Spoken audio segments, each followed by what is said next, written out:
Most investors follow trends. Very few develop edge. This show focuses on something different: how serious operators build durable wealth in overlooked niches, starting with mobile home parks. We'll break down the strategy, underwriting, discipline, talk about the roadblocks, and the operational execution that'll make your capital aligned with long-term returns. This isn't about chasing deals. It's about thinking like an allocator and executing like an operator.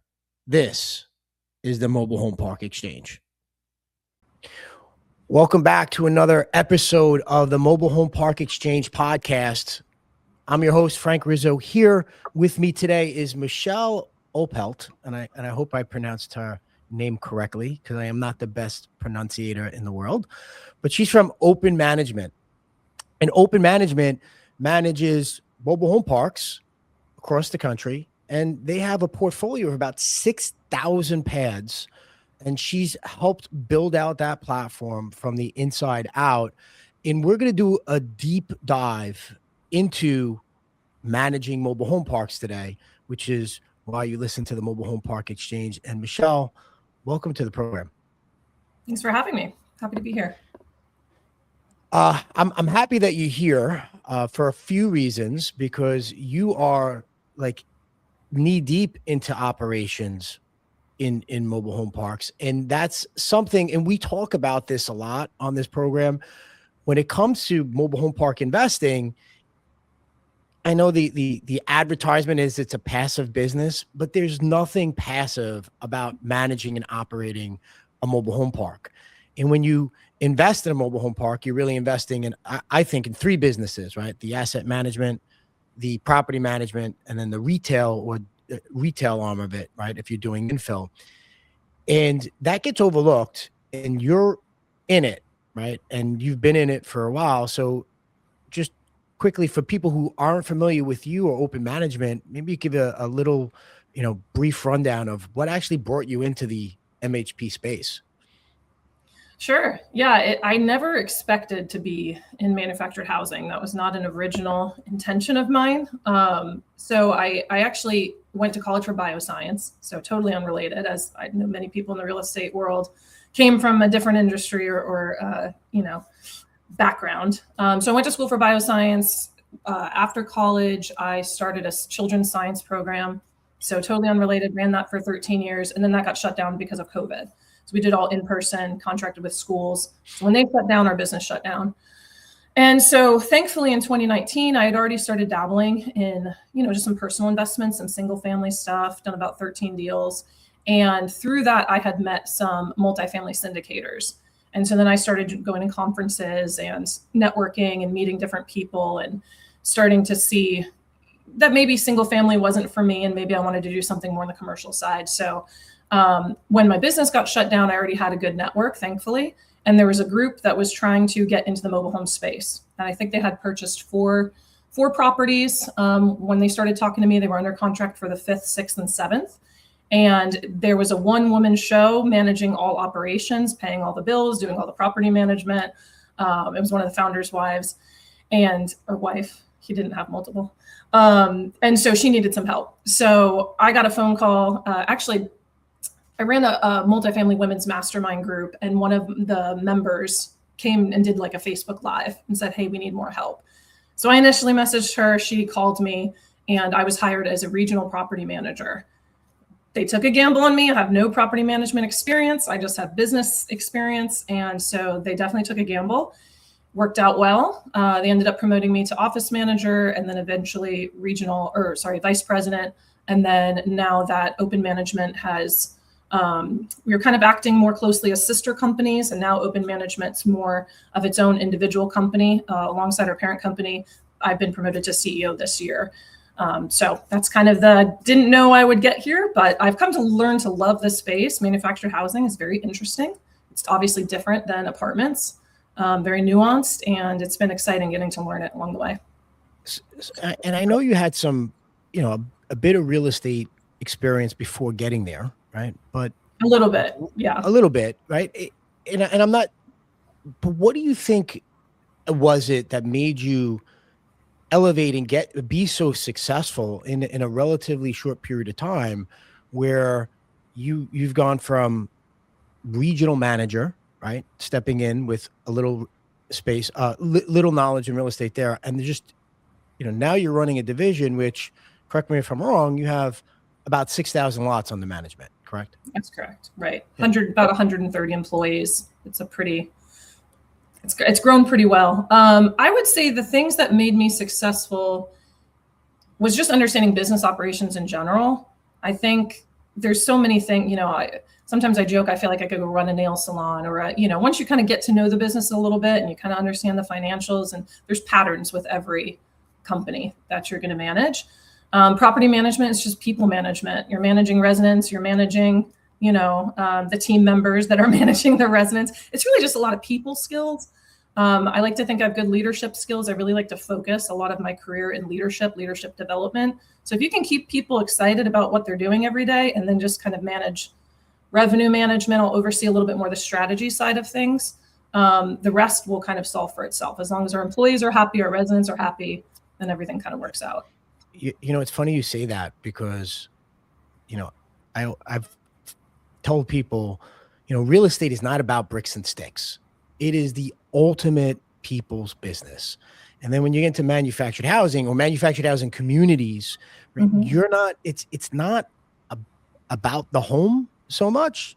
It's about the community. It's about the people and their interaction with where they're living. Right. And if you keep that in mind, and you're people first, and you obviously have the systems where you see where the roadblocks or the frictions are, that will put you so far ahead. But obviously, if you're coming into this space new, like, there must have been something initially, some sort of baptism by fire, that's something that stood out, that was like, well, I didn't realize that this is what I need to look at. Like, I wasn't expecting this, right? Was there anything early on that just kind of, gave you that pause? Definitely baptism by fire. The infrastructure is so much simpler. So that was a happy, if you're managing an apartment complex, you are managing a lot more of the physical asset, the buildings, the structures. A mobile home community, especially if it's all tenant-owned homes, which initially we started off with mostly tenant-owned home communities, you're really managing the ground. And so that was nice and kind of simple.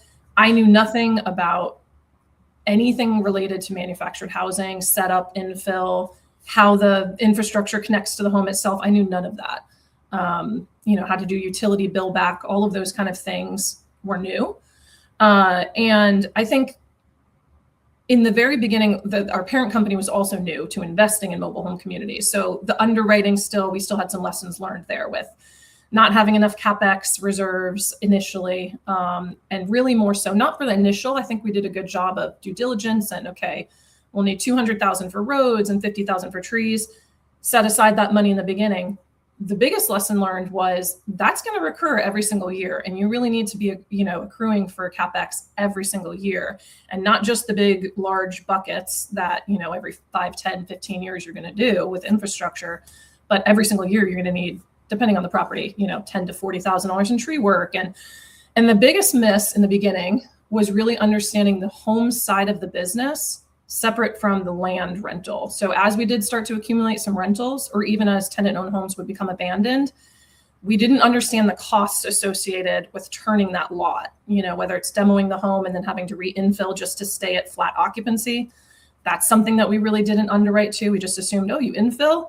If you started at 100, you get to 120 and perfect. And we really didn't think about lost inventory, which has been a big learning lesson. So yeah, all of these things I had to kind of learn every situation we went through. And then there's some crazy stuff with zoning, and we've had some city councils that wanted to really shut down the park, although they're not going to say that. And so then you've got to combat all those diplomatic type issues. So lots of things to learn along the way. It's just kind of been a snowball effect for me. Yeah. And, you said a couple of things there, and we were having this conversation recently, because we've looked back over the last 12 years and some of the things that, the initial assumptions that you have, and how that's just evolved. Right. So yes, I mean, you're buying something that, quote unquote, was a park. And if you don't take care of it, regularly, the ground will always win. It'll go back to being a park. So you have to understand that and be very proactive to manage and maintain it. But then also as more capital, I mean, the original thesis was, hey, you come in, it's the resident base is there, it's a high yielding asset.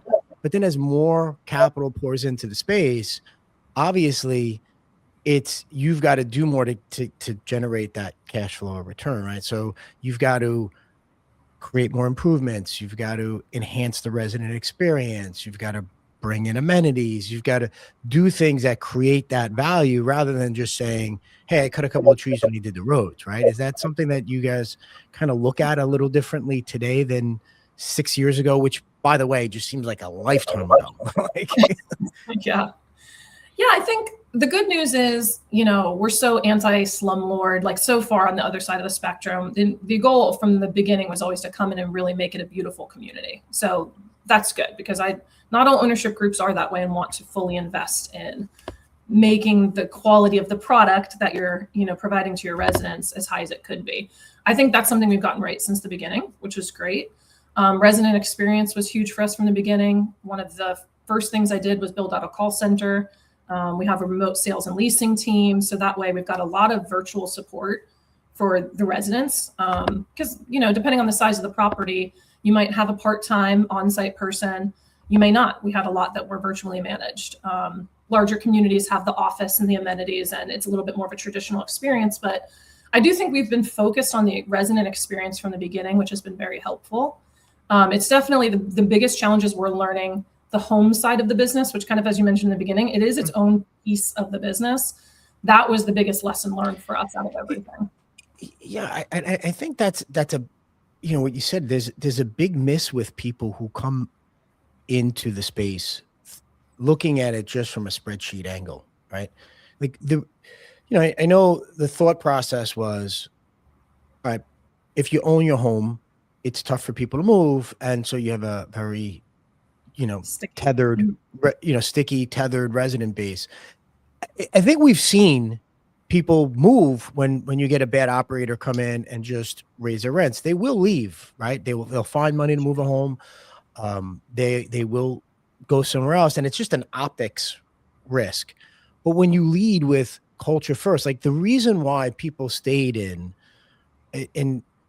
I believe the reason why people stayed in communities that you might have looked at and said, wow, this community is mismanaged, or just, there's some really capital defects in that property. But the reason why people stay there is because your local owner, who probably worked the land themselves or cut the grass, they knew every resident. There was a relationship there, right, that they had with the owner, that they knew their family, and that relationship, that culture of maintaining that balance, you have to be able to do that, and do that from a distance, right? So I'm not going to be there cutting the grass, but you still want that resident to feel that the ownership cares, right? Is that something that you 100%. How do you build that inside your team? Like, what do you focus on to do that? Great question. We have culture is the number one focus, kind of as I mentioned in the beginning. We focus on the people first, residents, team members, investors, clients. It's always the people first and their experience. And we have very well-defined core values. One of them is excellence as a standard. The other is world-class professionalism and customer service. And we really talk about these all the time. Like we say we eat, sleep, and breathe them. And that makes people proud to work for us. And that makes people proud to pass that on to the resident, to say, hey, we want your feedback. And if we're failing at this, like, these are our standards. You tell me if we're hitting it or not, and get that engagement from the residents, because then the residents, when they call and they say, my sewer's backing up again, they already expect that we're going to want to fix that and fix that quickly for them. And versus, it just kind of coming with the negative. So it's really passing it to the team first and then letting them pass that on to the residents. We do a lot of resident communication. We do newsletters.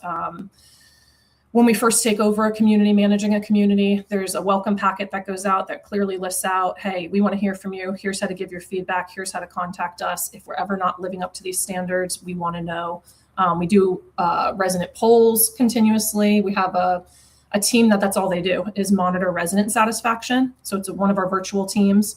And they analyze with some AI, they analyze the calls that come in and how we're doing it. And it'll trigger training for certain team members. Hey, you didn't handle this call appropriately. So it's a lot of customer service focus.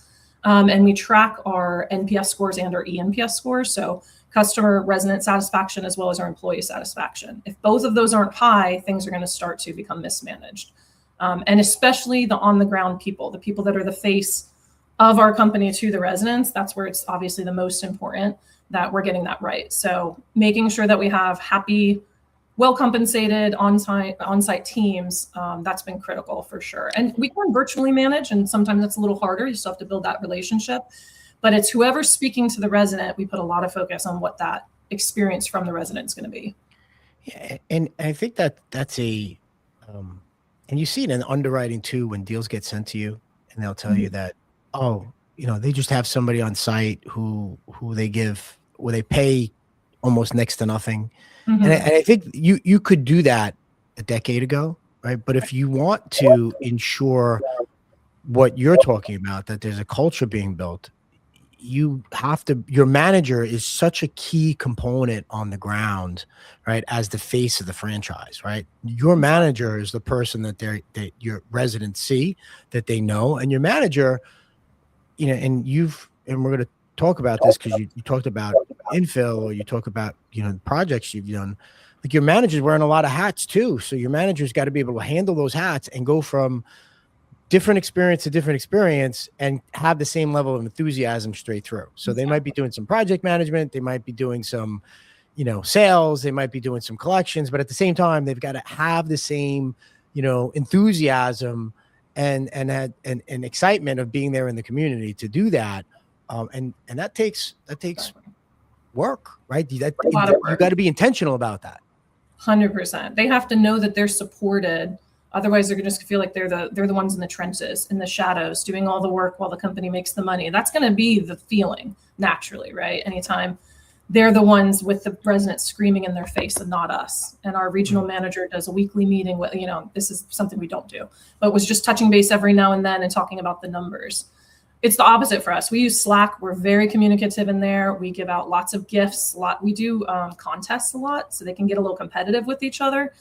And like collections, for example, our target is always 97.5%, but we have constant prizes if you're what we call a zero hero. If you get your delinquency to zero, automatic prize. And you also go on the leaderboard and you get a bunch of shout outs. And it's a lot of like positive reinforcement, but also in a way that's not fake. It's not, let's do this to try to get more out of you. It's, hey, this is a tough job. We've had managers who've had their tires slashed and residents chasing them down the road. I mean, crazy things can happen when you're the one on the community, like on the ground. And so we constantly recognize that through all layers of the company, that like, hey, the whole company that's virtual is here to support you on the ground. And how can we do that better for you?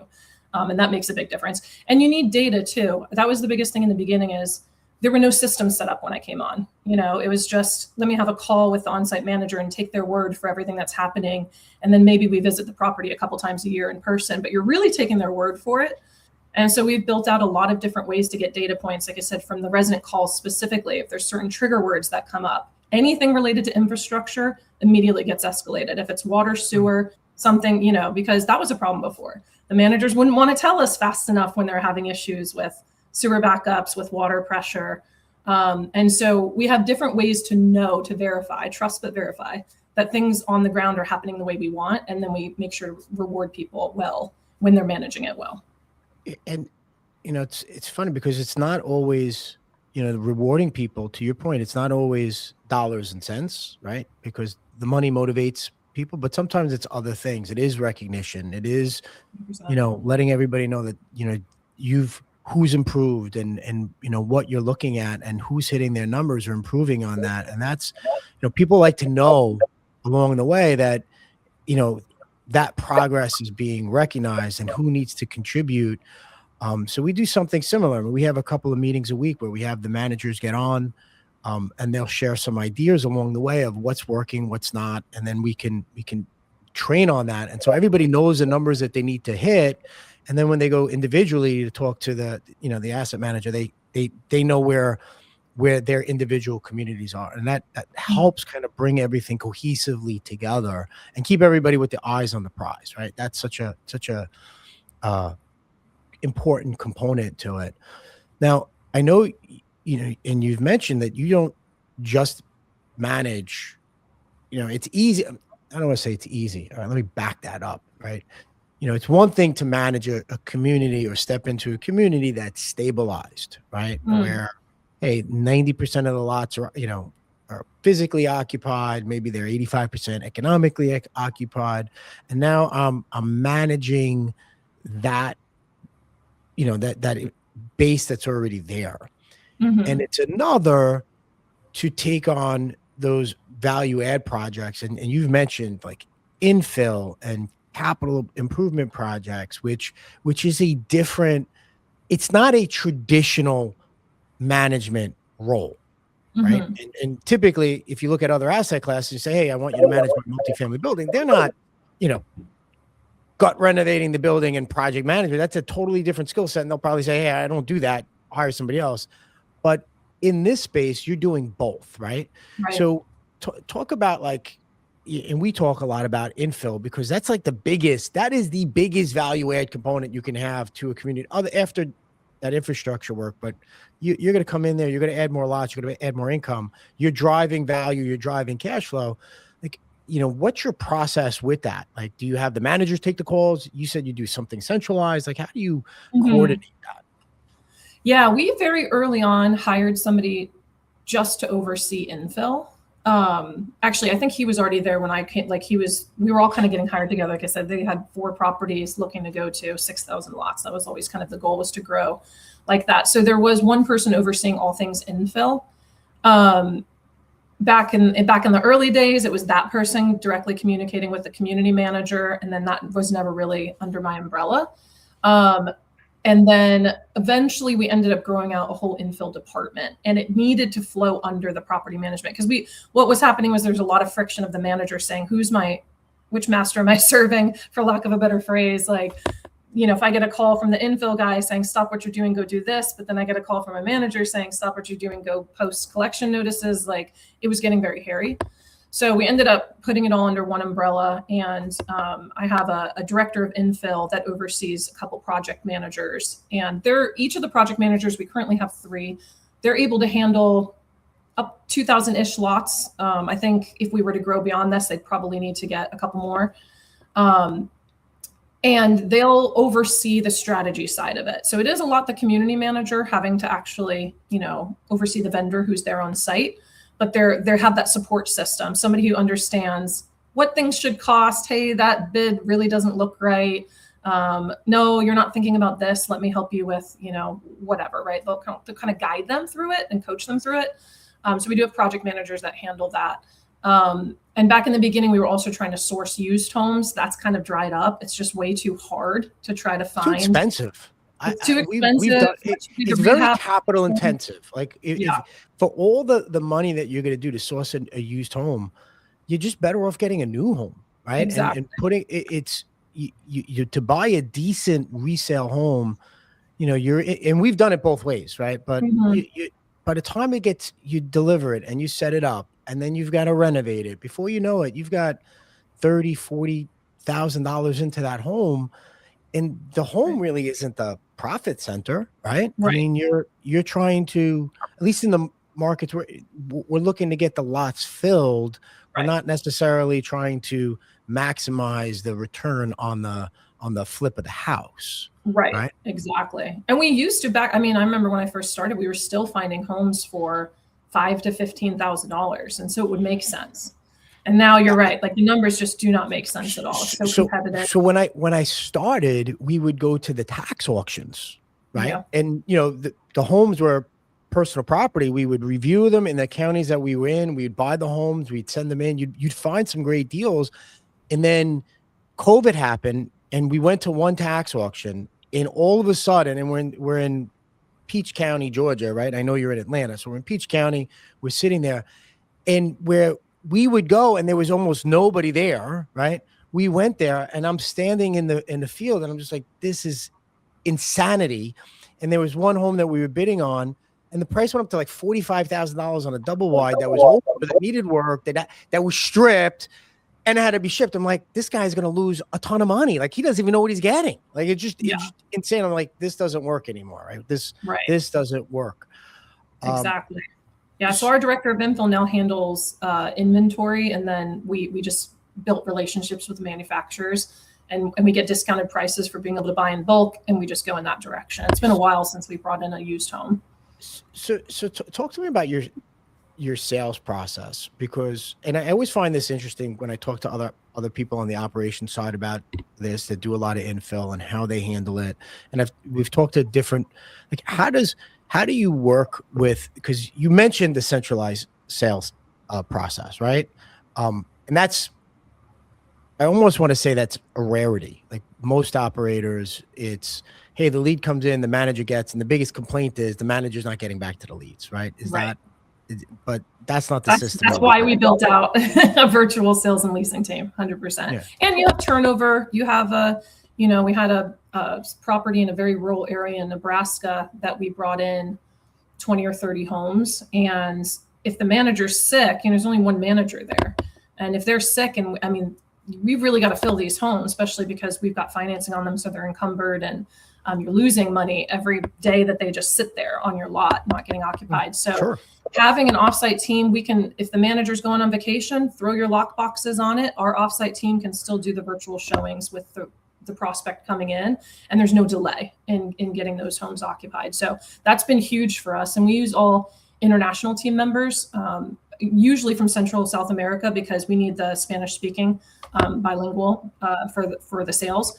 And that's been great because they're amazing team members, but the cost is beyond worth it. The return on having those extra team members is very well worth it.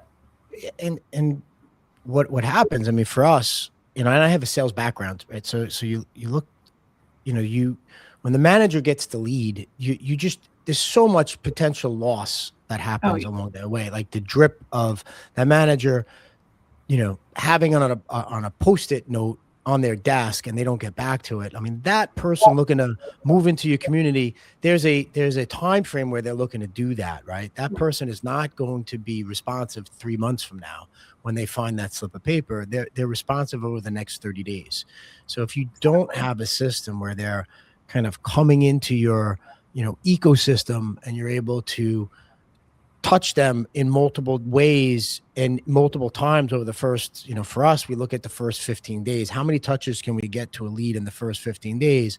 How can we reduce the friction to make those appointments and to get people on site? And then those are the metrics that we're looking, like how we can increase the showings and the application percentage. And then it goes from there. Exactly. And I think that's such a key component, especially if you're doing that value add infill. And if you're doing that with the expectation that the manager is going to do it on site by themselves, I think you've made it so much more difficult for yourself. Totally agree. Yeah, absolutely. So Michelle, now you guys have pivoted because you started basically running the management company for one, for in-house. And now you've kind of opened that open management opened up to taking on third-party management. Now, how's that pivot gone so far? Yeah, it's interesting because this is brand new for us this year. Up until 2020 to 2025, we were just working with our parent company and realized that we had built this very well-oiled machine, and this could be something really valuable for other clients in the industry, and also could bring some potential JV opportunities because some people just want an operating partner. And so it's a little bit, an additional acquisition strategy, but also we can very much just take on management agreements if somebody's not wanting an actual partner. So we started exploring that last year, what that would look like to demerge, as we say, from our parent company, not really, but kind of view them more as like a client, and then also be open to serving other clients. And so we started talking with brokers, with our, everybody that we know in the industry, our insurance agents, other operators, kind of to see what the need would be. What I found is that there are obviously other third-party management companies for property management for manufactured housing. The biggest gap that there seems to be is a lot of them don't want to take on the heavy value add. They don't want to do development or infill or the heavy projects, but they can handle, kind of more traditional property management. Whereas I think yes, we can do the traditional property management. We're good at that. We keep collections above 98%. Our economic occupancy is 97%. Like, we've got that down, but we do have all these other divisions that a lot of property management companies don't have. So we have an infill department. We have a sales and leasing department. We have a compliance department. So when that, somebody complains to the attorney general or to their local health agency or whoever, we have somebody that can handle that, so it doesn't become, a problem for the owner. And all of these departments were built out. So I think there's a unique opportunity, especially with the infill side of it, for us to work with some other clients and help them see that value add. And I think we're in a great position to where we understand what we truly need to do to make that investment successful. Whereas I think other property management companies often, they're not viewing it from an ownership lens. Well, all we've ever been is owner operators up until this year. So that's all we view it from. I've been overseeing the asset management team as well. And that's a service we could provide. But even if we didn't provide it, just on the property management side, you're going to be thinking of it from that investment lens and how critical every dollar is of NOI, and, how to make sure your budgets are properly done so that you don't have these huge surprises and fire alarm drills. So we're excited about it. We're excited to work with some other clients. We don't have to take on a whole bunch of clients. We're going to be very selective and make sure somebody fits our culture. Like, we would never work with a slumlord for obvious reasons. That's our reputation on the line. But yeah, we're excited to get into this space. It's still new to us. So we're still kind of figuring out what exactly is the biggest thing that people could use. But every client will be treated just like our parent company. We don't know how to operate any differently. So and that's interesting because you do have that parent company. Do you think that when you say everyone gets that same treatment, the challenge becomes, is it more vested in the parent company? If you understand what I'm saying, like, so if there's an issue or a challenge, like, do resources get spread, or will each community have its own resources dedicated just to that? 100%. Each community will have its own resources. Only our senior leadership team is going to know who the owners are, or like who the client is. So every property is going to be held to the same exact standard. They're not going to know, they're just going to know open management was hired to manage this community, and here's our standards. Only we will know, who's actually the ownership behind that. And I think that's important because, you don't want to give preferential treatment. And also we don't want to dilute treatment. We don't want to accidentally focus too much on new clients, and then it comes at the detriment of our parent company. It's got to be even. And as we grow, we'll just hire more, team members and add on versus trying to spread it thin across all of them, if that makes sense. Yeah, it does. And in this space, the challenge has always been third-party managers, right? That it's always been, and I know there's a couple out there, and to your point, if you have a stabilized project, a lot of times it's easier for them to do it. But it's doing that other component, right? Taking on something where maybe homes need work or renovated, or maybe maybe you're at very low occupancy. They just, it's just you don't get the same grind as an owner that the owner's lens would have. And I know that the first asset that Eric and I bought together, we said, you know what? This is the first one we went out. Let's hire a property manager, and it was a disaster. Like, ultimately, 6 months in, we looked at the performance, and obviously I have a real estate background. I've been in real estate for 25 years. I was riding the manager, each week in our meetings, and why certain numbers were hit, taking a look at the KPI, and ultimately they fired us. They sent us a letter 6 months in, said, "Hey, I don't want to renew the contract," and we basically took over. 6 months in, and we changed the course of where that community was going. But it's so difficult in this space to find good third-party managers, because sometimes you're in that tertiary market in Nebraska, right, where you don't have anybody. So do you think that you'd be able to do that regardless of the market, or do you need somebody are you going to look to take on third-party business? They have to be in a certain market. There's got to be a certain scale for it to make sense. Like, how do you look at that? Yeah, scale for sure. There's, we're not going to manage 10 lot parks. It just wouldn't make any sense on either side. What we'd have to charge probably wouldn't make any sense. So there is a threshold of, probably 50 to 75. It really is a annual gross revenue number, because then that's what our PM fee would be applied to. That we have a threshold of, okay, here's what would make sense for us to manage. We're most interested in managing clients that are basically like our parent company. Maybe they've got a few and they're looking to grow, and they're at the point where getting self-managing is becoming tough, and they've got to decide, do I want to go build out this whole engine myself, or do I want to find quality third party that could take some of this off my plate so I could focus on acquisitions? That's most of our conversations. And just for anybody listening, like quality third party or building out the engine yourself doesn't mean just hiring a VA overseas. Like right. Because without putting the systems and the processes in place, that doesn't work. I mean, we have an overseas team as well. We have an office. Like essentially everybody there it's people who've come up only in our system. But if you don't have that, and you don't have systems and processes in place for that, you just think, well, we're going to hire a, admin, and they're going to do all the stuff I don't want to do. That's not a system. That's just a delegation. And I don't think that's going to give you the results that you're looking for. If you have one small property, maybe, and it's tenant-owned homes and you just need somebody to help you answer the phone, sure. But if you're trying to actually scale any kind of portfolio, that breaks down really quickly. Really, you have to have the systems. And I've been overseeing for a couple of years some self-storage assets as well. And we do, because we don't self-manage for those, we do use third party. So I've been able to see, we've used a few different third party groups.